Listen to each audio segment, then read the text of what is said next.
Assalamualaikum warahmatullahi wabarakatuh. Kembali lagi dengan saya Dea Rusdayanti, Unit Kerja Seksi Survei dan Pemetaan Kantor Pertanahan Kabupaten Pasaman Barat.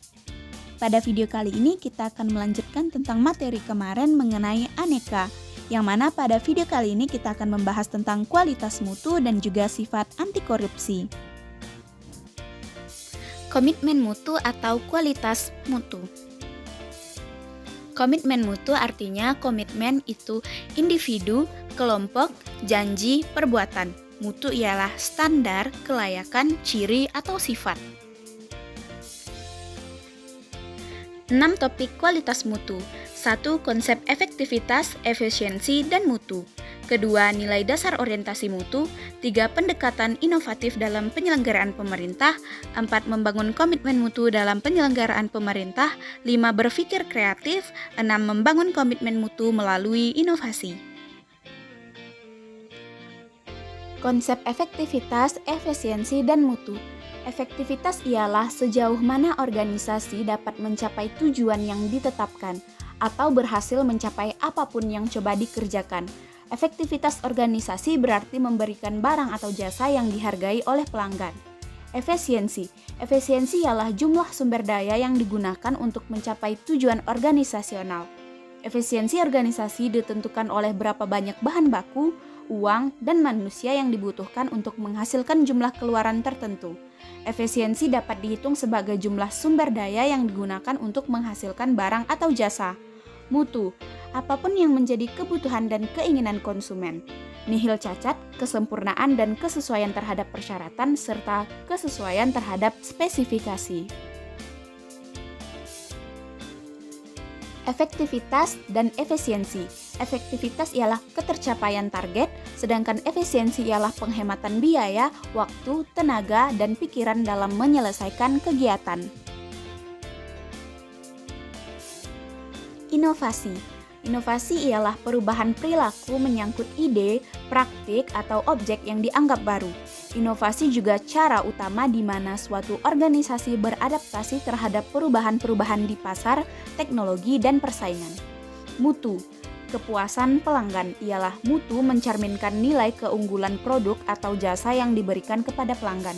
Mutu juga termasuk 3 hal, yaitu standar yang menjadi dasar untuk mengukur capaian hasil kerja, nilai keunggulan produk atau jasa yang diberikan kepada pelanggan, alat pembeda atau pembanding dengan produk atau jasa sejenis. Manajemen mutu. Manajemen mutu terpadu terdiri atas kegiatan perbaikan berkelanjutan yang melibatkan setiap orang dalam organisasi melalui usaha yang terintegritas secara total untuk meningkatkan kinerja pada setiap level organisasi. 5 pilar dalam manajemen mutu, yaitu organisasi, proses, komitmen, pemimpin, dan produk. Teknik atau metode perbaikan mutu. Metode Plan Do Check Act atau PDCA digunakan untuk membantu organisasi dalam melakukan perbaikan secara terus-menerus. 4 kriteria utama mengukur keberhasilan manajemen mutu. 1. Program didasarkan pada kesadaran akan mutu dan berorientasi pada mutu. 2. Program mempunyai sifat kemanusiaan yang kuat seperti bagaimana karyawan diperlakukan. 3. Program ini didasarkan pada pendekatan desentralisasi. Yang keempat, TQM diterapkan secara menyeluruh semua prinsip, kebijakan, dan kebiasaan mencapai setiap sudut organisasi.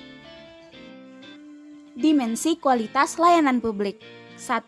Tangibles, yaitu fasilitas perlengkapan dan penampilan personal secara fisik. Yang kedua, reliability, yaitu kemampuan menampilkan layanan yang dijanjikan secara akurat dan andal.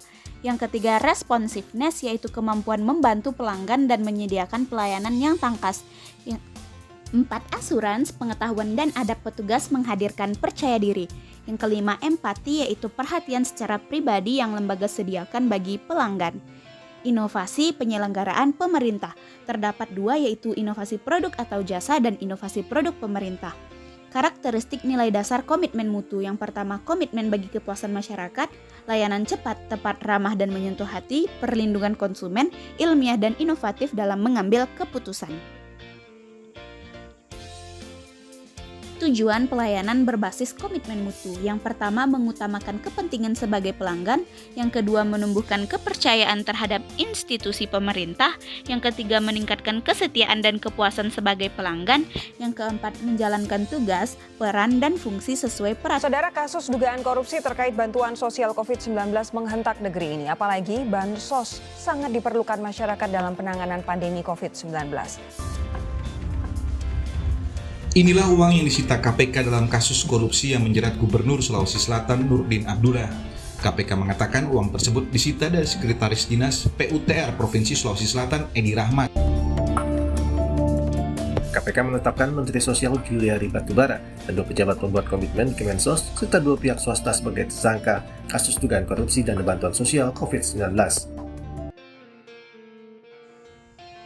Korupsi. Anti korupsi. Selanjutnya kita akan membahas tentang sikap anti korupsi. Sadar anti korupsi. Arti korup dalam KBBI ialah busuk, palsu, dan suap. Sedangkan menurut Kamus Hukum ialah buruk, rusak, suka menerima uang sogok, menyelewengkan uang atau barang milik perusahaan, menerima uang dengan menggunakan jabatannya untuk kepentingan pribadi. Ciri-ciri korupsi. 1. Dilakukan oleh lebih dari 1 orang. 2. Merahasiakan motif atau ada keuntungan yang diraih. 3. Berhubungan dengan kekuasaan atau kewenangan tertentu. 4. Berlindung di balik pembenaran hukum. 5. Melanggar kaedah kejujuran dan norma hukum. 6. Mengkhianati kepercayaan. Penyebab korupsi. 1. Penegakan hukum tidak konsisten, penyalahgunaan kekuasaan atau kewenangan, langkanya lingkungan yang anti korup, rendahnya pendapatan penyelenggaraan negara, kemiskinan atau keserakahan, keuntungan korupsi lebih besar dari kerugian ditangkap, pemberian imbalan jasa, gagalnya pendidikan agama dan etika. Pencegahan korupsi preventif dengan 2 cara. Yang pertama, perbaikan sistem dengan cara mengubah peraturan perundangan, reformasi birokrasi, menegakkan etika profesi dan tata tertib lembaga, penerapan prinsip good governance, dan lain-lain. Yang kedua, perbaikan manusia dengan cara memperbaiki moral, meningkatkan kesadaran hukum, mengentaskan kemiskinan, memilih pemimpin yang bersih, jujur, dan anti korupsi, dan lain-lain. Kesadaran anti korupsi yaitu dengan cara spiritual accountability dengan menerapkan kesadaran sebelum kehidupan dunia, dan kehidupan pasca dunia.